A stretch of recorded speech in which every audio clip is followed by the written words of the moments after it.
सभापति महोदय, मैं अपने माननीय प्रधानमंत्री श्री नरेंद्र मोदी जी का और माननीय गृह मंत्री श्री अमित शाह जी का बहुत बहुत आभारी हूं कि इतने संवेदनशील मुद्दे पर मुझे अपने भारतीय जनता पार्टी का पक्ष रखने का मौका दिया। महोदय, आज मैं आपके सामने दो इतिहास रखना चाहूंगा। पहले तो मैं यह बता दूं कि मैं जिस शहर बेतिया का निवासी हूं, वहां 70 और 30 की आबादी रहती है। उसके बावजूद भी सांप्रदायिक तनाव तो होते रहता है, लेकिन आज तक कोई सांप्रदायिक हिंसा मेरे यहाँ नहीं हुई। इसलिए मुझे लगता है कि मैं इस पर अच्छे से बोल सकता हूं।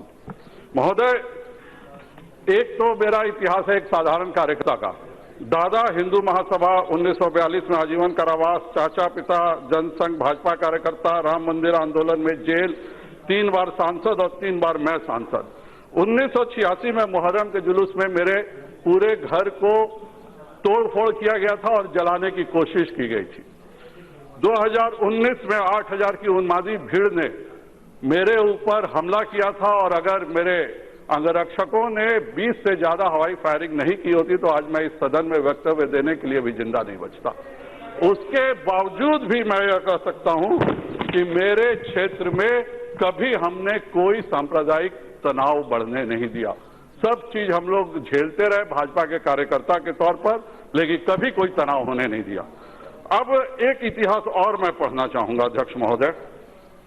वह इतिहास है 1920 मोपला, 1924 कोहाट, 57 रामनाथ, 67 रांची, 69 गुजरात, 80 मुरादाबाद, 84 भिवंडी दिल्ली, 88 मुजफ्फरनगर, 89 भागलपुर, 90 गुजरात कश्मीर, 93 मुंबई।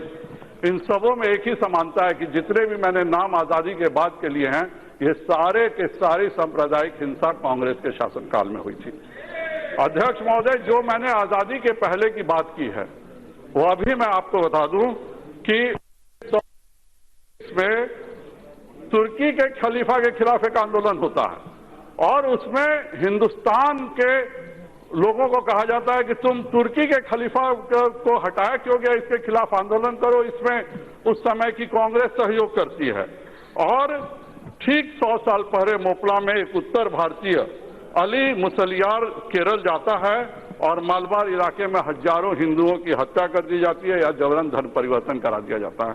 मैं गृह मंत्री जी को सावधान करूंगा, कृपया कर फिर एक उत्तर भारतीय आदमी केरल गया है और इसीलिए सरकार को बहुत सावधान रहना चाहिए। फिर एक उत्तर भारतीय केरल गया है। अध्यक्ष महोदय, उसी तरह 1924 में कोहाट में खिलाफत के नाम पर हिंदुओं और सिखों की हत्या हो जाती है। उसके लिए मोतीलाल नेहरू जी की अध्यक्षता में 3 सदस्यीय प्रतिनिधि मंडल जाता है और मोतीलाल जी नेहरू जी दुख तो व्यक्त करते हैं हिंदुओं और सिखों की हत्या पर भर्त्सना नहीं करते हैं। उसके बाद आजादी के बाद जवाहरलाल नेहरू जी के राज में 16 राज्यों में 243 दंगे, इंदिरा जी के राज में 15 राज्यों में 337 दंगे, राजीव गांधी के राज में 16 राज्यों में 291 दंगे। यही कांग्रेस का इतिहास है अध्यक्ष महोदय। आजादी के बाद दिल्ली में सिर्फ 2 बार बड़ी सांप्रदायिक हिंसा हुई है। एक बार 1984 में जब राजीव गांधी जी ने कहा था कि जब बड़ा पेड़ गिरता है तो धरती हिलती है और हजारों सिखों की हत्या कर दी जाती है।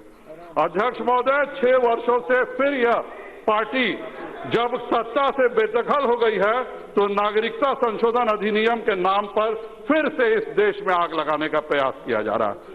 सब लोग पढ़ रहे हैं, मैं तो कोट कर रहा हूं। माननीय सांसद श्रीमती इंदिरा गांधी जी कहती हैं, आई कोट, किसी भी व्यक्ति, समाज या देश की जिंदगी में ऐसा वक्त आता है जब उसे आर पार का फैसला लेना होता है।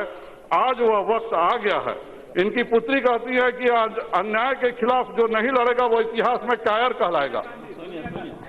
सोनिया गांधी वो कही थी, इनकी पुत्री ने कहा है, मैं नाम नहीं लेना चाहूंगा, कि आज अन्याय उसी में उनकी पुत्री कहती है कि आज अन्याय के खिलाफ जो नहीं लड़ेगा वो इतिहास में कायर कहलाएगा और अगले दिन से शाहीन बाग में धरने शुरू हो जाते हैं।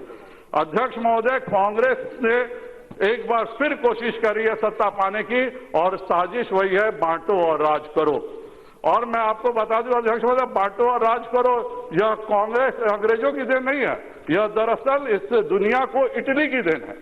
और उसका वाक्य है डिवाइड एट इम्पेरिया, और हजारों वर्षों से इटली के लोग यही काम करते आ रहे हैं जो अंग्रेजों ने सीखा, और आज फिर इस देश में इसका कुछ प्रयास हो रहा है। और दोष किसको दिया जा रहा है?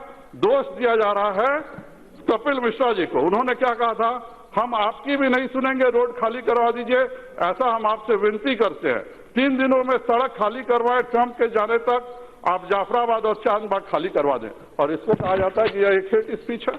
महोदय, मेरे यहाँ 1989 में भागलपुर में भी भयानक दंगे हुए थे। एक जुलूस को रोका गया था, ठीक दिल्ली के तरीके से पेट्रोल बम मारा गया, और उसके बाद वहां पे बच्चों की हत्याएं हुई, और जब बच्चों की लाशें जिस जिस गांव में गई, उसके बाद जो कुछ भी हुआ उससे पूरा देश सिहर गया। और उस समय भी मैं याद दिला दूं कि केवल और केवल कांग्रेस का शासन था।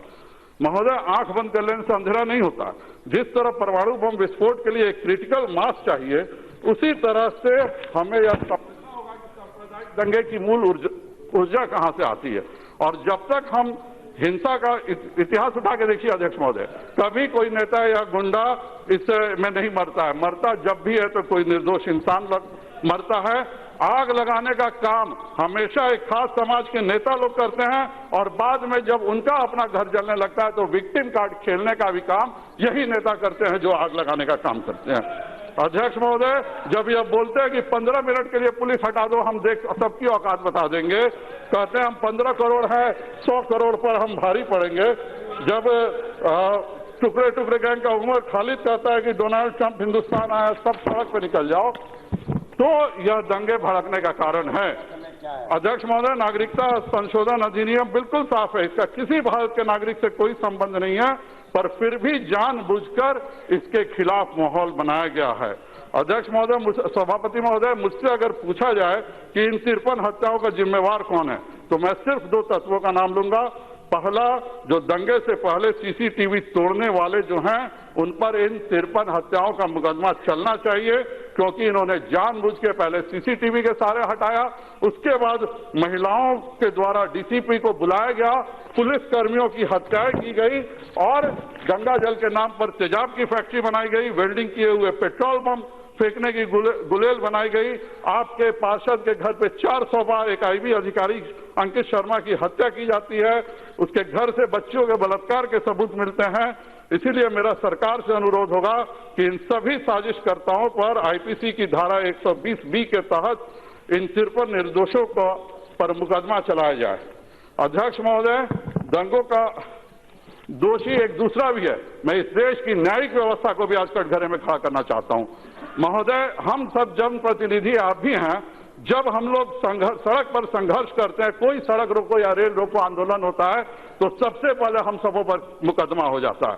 सगीर अहमद केस 1955, हिम्मत लाल शाह 1972, विमल गुरुंग 2018 में इसी सर्वोच्च न्यायालय का फरमान था कि अभिव्यक्ति की आजादी का यह अर्थ नहीं होता है कि आप सड़क या रेल रोकें। 2011 में मिर्चपुर केस में सर्वोच्च न्यायालय ने सुझाव दिया था कि रेल रोको या सड़क रोको उपद्रवियों के मामले को स्पेशल कोर्ट में सुनना चाहिए, और कोर्ट ने यह भी माना था कि इस तरह के प्रदर्शनों से जनजीवन बुरी तरह प्रभावित होता है। फिर क्या कारण है कि 10 लाख लोग रोज तकलीफ झेल रहे हैं, और सुप्रीम कोर्ट बार बार मीडिएटर भेज रहा है, और मीडिएटर भी किसको भेज रहा है?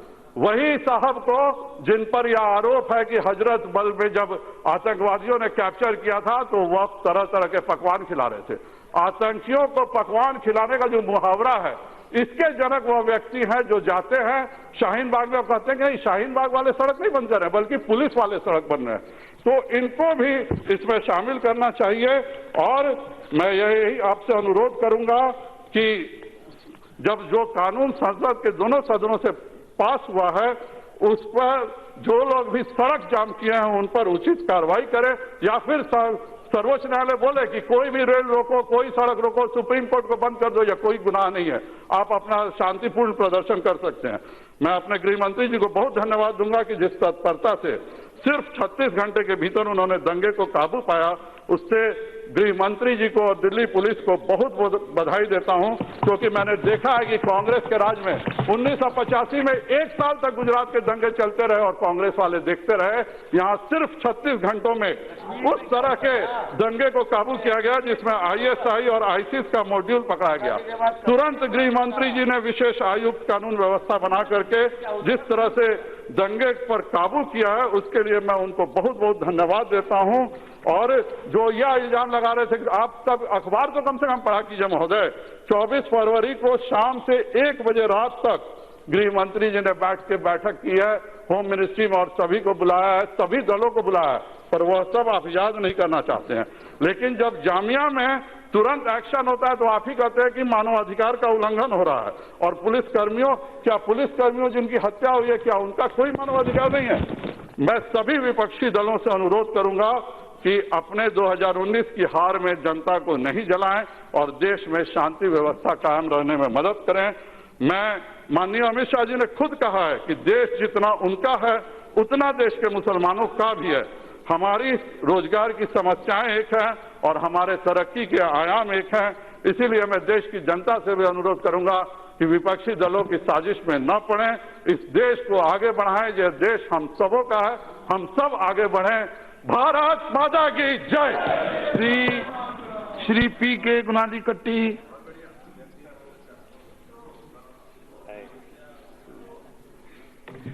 Sir, I now